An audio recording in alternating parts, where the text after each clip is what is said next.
안녕하세요, 김조영입니다. 오늘은 아주 재미있다기보다는 조금 슬프고, 그리고 요런 거는 어떻게 해결하면 될까 하는 그런 걸 위해서 옛날 클래식카 중에 제규어 MK2 마크 2를 가지고 한번 보겠어요. 이게 엄청 아름다운 차체죠. 60년대부터 나와서 제규어의 스몰 제규어를 대표하는 차종이죠. 제가 예전에 영상에서도 한두 번 다뤘던 것 같은데요. 그 라이온스 경이 원래는 벤틀리라든가 롤스로이스를 엄청 좋아했고, 대형 럭셔리 고급차를 가지고 영국 시장에서 세계로 뻗어나가기를 바랬는데요. 그러면서도 항상 그 마음속에는 대량 생산 체제를 유지하면서 라인업을 갖춰야 되겠다, 이렇게 생각을 했고요. 그래서 만든 게 스몰 제규어 중에서 마크 2라든가 당시의 S타입이라든가 이런 것들이 만들어지게 됐죠. 특히 마크 1, 마크 2에 오면서는 레이스에서도 꽤 큰 활약을 하고, 또 아름다운 모습 때문에 사람들이 많이 좋아하게 돼서요, 스몰 제규어의 대표 주자가 됐죠. 요새 나왔던 그 S타입이라든가 이런 것들도 요 마크 2라든가 당시의 S타입을 리바이벌 했던 거예요. 이 차는 뭐 차량 자체를 소개하려는 건 아니고요. 오늘은 튜토리얼 개념입니다. 그 차량에 가끔 화재가 발생하는 경우가 있잖아요. 그 화재가 발생하면 도대체 엔진룸이 어떻게 되는지 그걸 좀 보여드리려고 하는데요.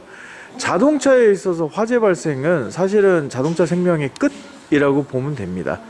그런데 일본 같은 경우나 해외에서는 차량에 소화기를 비치하는 경우가 많이 있고, 특히 클래식카 같은 경우는 누유라든가 다양한 원인 때문에, 또 누전이라든가 이런 것들 때문에 소화기를 차 내에 비치하고 다니는 경우가 많아요.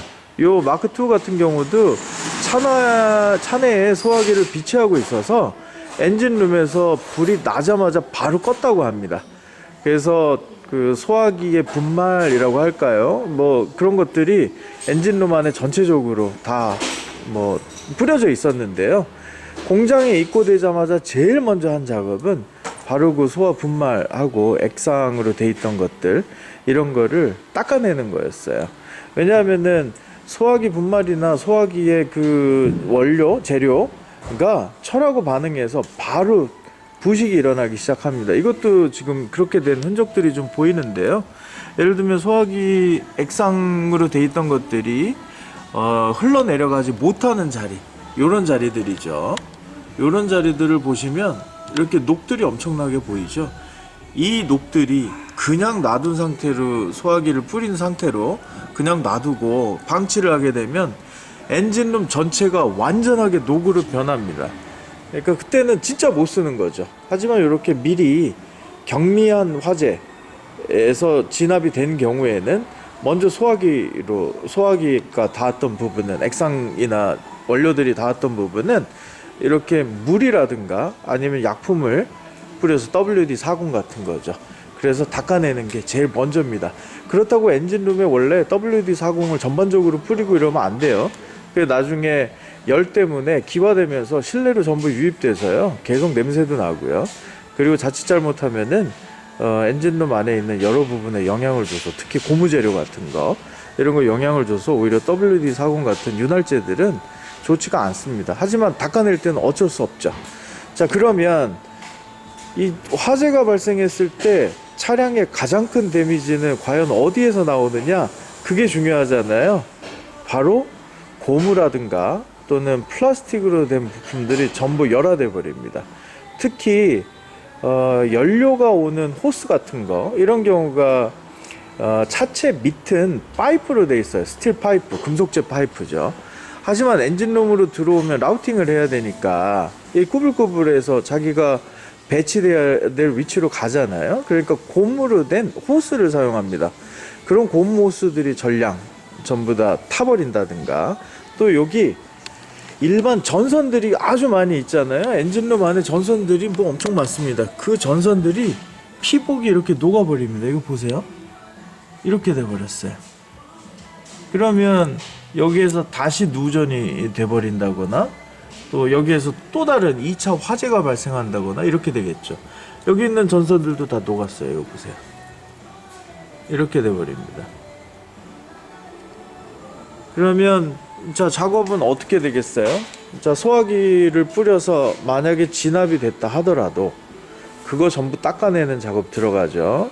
그 다음에 뭐 닦아내기 전에 일단은 분해하는 작업 들어가죠. 닦아내는 작업 들어가죠.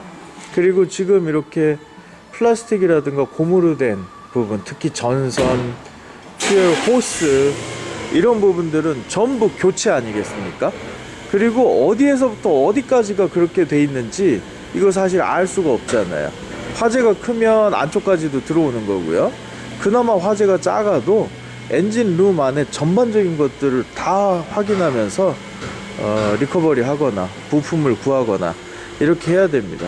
그래서 차량에 화재가 생기면 사실은 그 차량은 웬만하면 폐차가 되는 거니까요. 여러분들도 그 클래식카, 특히 클래식카는 그런 위험성이 더 많이 있어요. 클래식카 좋아하시는 분들은 그래도 최소한 차량 안에 소화기를 비치하시고요. 소화기를 비치하지 못하셨다 하더라도 화재가 발생하지 않도록 호스라든가 특히 연료 호스 같은 경우 이런 것들 정말 잘 관리하셔야 되고요. 특히 불이 나는 그 화재의 원인이 되는 부분들이 몇 가지가 있습니다. 그 중에서 제일 큰 것 중에 하나는 디스트리뷰터예요. 그 디스트리뷰터 내에 오일이 스며들면서 거기에서 계속 스파크가 일어나게 되잖아요. 전류를 배분해주는 장치니까요. 그 안에서 불꽃이 일어나면서 화재로 연결되는 경우가 있습니다. 또 한 가지는 연료 호스나 이런 것들에서 연료가 조금씩 새는데 그게 배기 매니폴더 같은데 그 위에 떨어지면 그러면 그 배기 매니폴더는 엄청나게 온도가 높잖아요. 제가 알기로는 한 400도씨 정도까지도 올라가는 것 같은데요. 그 배기 매니폴드에 떨어지면 방법이 없습니다. 바로 기화되면서 조금이라도 화재의 원인이 될 수 있는 뭐 그런 것들이 닿게 되면은 바로 폭발하면서 불이 붙게 되죠. 그래서 연료 호스라든가 이런 것들 잘 관리하셔야 되고요. 그 다음에 불꽃이 생기는 거는 대부분 전기 누전에 의한 불꽃이 많습니다. 그러니까 전선의 피복이라든가 연결 부위를 절연시킨다든가 이런 것들 잘 하셔야 돼요. 일단 지금의 차건, 오래된 차건 차에 불이 나면 그걸 회복시키기는 너무 어렵습니다. 이렇게 예쁜 제규어의 마크2도 화재가 나고 나면 이거는 귀한 차니까 그래서 수리를 하는 거고 소화기를 바로 내서 그래도 화재의 범위가 적고 회복이 가능한 수준이니까 하는 건데요. 만약에 그게 아니라면 이 차는 그냥 폐차하게 될 정도가 될 거예요.